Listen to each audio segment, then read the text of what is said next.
Big breaking news చూస్తున్నాం. హైకోర్టులో హైడ్రాకు ఎదురు దెబ్బ తగిలింది. కూల్చివేతల విషయంలో తొందరపాటు ఎందుకంటూ ఇక కోర్టు సీరియస్ అయినటువంటి పరిస్థితి. మరోసారి మరి హైకోర్టు హైడ్రాను సీరియస్ అవడం చర్చనీయాంశంగా మారింది. గతంలో అనేక కేసుల విషయంలో కూడా మరి హైకోర్టు అయితే సీరియస్ అయింది.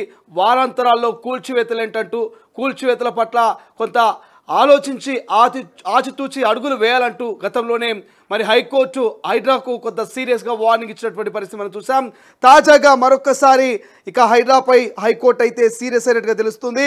ప్రభుత్వ భూముల్లో అక్రమణల తొలగింపు, జలవనరుల సంరక్షణ పేరిట పేదల ఇండ్లు కూల్చుతున్న హైడ్రాకు మరోసారి ఎదురుదెబ్బ తగిలింది. గతంలోనే పలు కేసులలో హైడ్రా చర్యలను తప్పుపట్టిన హైకోర్టు మరోసారి ఆగ్రహం వ్యక్తం చేసింది. షేర్లింగంపల్లి మండల మాదాపూర్లోని సర్వే నెంబర్ 66, 67లోని దాదాపు 2000 చదరపు గజాల భూమి విషయంలో హైడ్రా చర్యలను నిలిపివేస్తూ హైకోర్టు మధ్యంతర ఉత్తర్వులను జారీ చేసింది. పార్కు స్థలం ఆక్రమణ జరుగుతుందంటూ హైడ్రా చర్యలు తీసుకోవడాన్ని తప్పుపట్టింది. మాదాపూర్లోని తమ స్థలంలో నిర్మించుకున్న ఇండ్లు విషయంలో హైడ్రా జిహెచ్ఎంసీ చట్టవిరుద్ధంగా జోక్యం చేసుకుంటున్నాయంటూ ఇక జగల్ రెడ్డి, వెంకటరెడ్డి పిటిషన్లు దాఖలు చేశారు. ఈ పిటిషన్లపై జస్టిస్ విజయసేన్ రెడ్డి విచారణ జరిపించారు. తమ స్థలం చుట్టూ హైడ్రా ఫెన్సింగ్ వేసి బోర్డులు ఏర్పాటు చేసిందంటూ పిటిషన్ల తరపున న్యాయవాది చెప్పారు. జనవరి 28న హైడ్రా జారీ చేసిన నోటీసులకు పిటిషనర్ ఫిబ్రవరి 3న జవాబు చెప్పారని వివరించారు.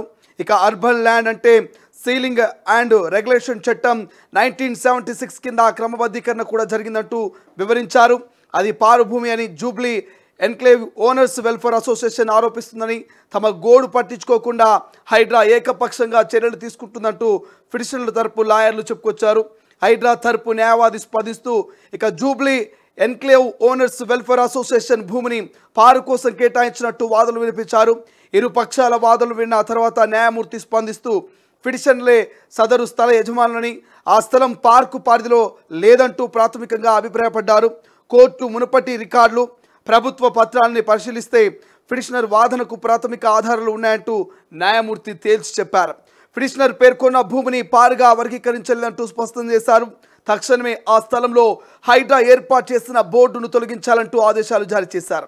ఇక ఆ స్థలం విషయంలో హైడ్రా ఇతర అధికారులు జోక్యం చేసుకోకూడదంటూ ఉత్తర్వులు జారీ చేశారు. పిటిషనర్ల భూమి విషయంలో హైడ్రా వ్యవహరించిన తీరును తీవ్రంగా ఆక్షేపించారు. హైడ్రా స్వాధీనం చేసుకున్న స్థలాన్ని వెంటనే ఖాళీ చేయాలంటూ పేర్కొన్నారు. ఇక తదుపరి విచారణ సెప్టెంబర్ నెలకు సెప్టెంబర్ 18కి వాయిదా వేస్తూ హైడ్రా కూల్చివేతలు చేపట్టిన భూమి 2004 సీలింగ్ సర్ప్లస్ ల్యాండ్ అని, అప్పట్లో కొంతమంది పెద్దలు తమ అధికార బలంతో సీలింగ్ భూమిలో అక్రమంగా లేఅవుట్ వేశారని, దీనిని అప్పటి హుడా 2006లో సీలింగ్ భూమిలో లేఅవుట్ ఇవ్వడం కుదరదని తిరస్కరించిందంటూ ఇక ప్రభుత్వం 2008లో జహీంద్ రెడ్డి కుటుంబ సభ్యులకు క్రమబద్ధీకరణ చేస్తూ జీవో ఇచ్చింది. రాష్ట్ర ప్రభుత్వం 2012లో పార్కును రద్దు చేసింది.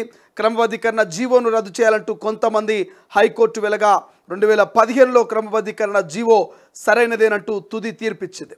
అయితే 2013లో జూబ్లీ ఎన్క్లేవ్ లేఅవుట్ రద్దు చేస్తూ మరొక ఆదేశం కూడా కోర్టు ఇస్తూ ఇక సర్ప్లస్ ల్యాండ్లో లేఅవుట్ ఎలా వేస్తారంటూ ప్రశ్నించింది. హైకోర్టు ఉత్తర్వుల ప్రకారం జీవోలు అమల్లోకి వచ్చాయి. దీనిపై విజిలెన్స్ కమిటీ కూడా విచారణ చేసి ఈ భూమి జగల్ రెడ్డి, వెంకటరెడ్డికి చెందుతున్నట్టు 2017లో విజిలెన్స్ రిపోర్ట్ రాశారు. తాజాగా హైడ్రా వచ్చి ఇది పార్కు స్థలం అంటూ కూల్చివేతలు చేపట్టింది. హైడ్రా కూల్చివేతలపై సీరియస్ అయిన హైకోర్టు వెంటనే అక్కడ ఏర్పాటు చేస్తున్న బోర్డులను తొలగించాలంటూ స్పష్టం చేసింది. ఇది పార్కు స్థలమని నిర్ధారించలేమంటూ తేల్చి చెప్పింది. ఏ ఒక్కరు కూడా ఈ స్థలంలో జోక్యం చేసుకోవద్దంటూ స్పష్టం చేసింది. ఈ తీర్పు హైడ్రాకు చెంపపెట్టు లాంటిదని, హైడ్రా అనవసర వివాదాలు సృష్టిస్తున్నట్టు పిటిషనర్లు అభిప్రాయం వ్యక్తం చేసినట్టుగా తెలుస్తోంది. గతంలో సైతం మనం చూసాం అనేక ప్రాంతాల్లో కూల్చివేతలకు వెళ్ళినటువంటి హైడ్రాకు సంబంధించి కొంతమంది కోర్టుకు వెళ్ళారు. కోర్టులో సైతం కోర్టు అనేక మార్లు మొట్టికాయలు వేసింది. వారాంతరంలో కూల్చివేతలు సరికాదని, ఎవరైతే అక్కడ నివాసం ఉంటున్నారో వాళ్లకు కొంత గడువు ఇవ్వాల్సిన అవసరం ఉందని, వాళ్ళ సామాన్లు తీసుకోవడానికి లేదా వాళ్ళకు ముందస్తుగానే నోటీసులు ఇచ్చి చర్యలకు చేపట్టాలి తప్ప మీరు వారాంతరాలు అంటే వీకెండ్లో హైడ్రా కూల్చివేతలు సరైనది కాదంటూ అనేక మార్లు మరి హైకోర్టు సీరియస్ అయిన సందర్భం.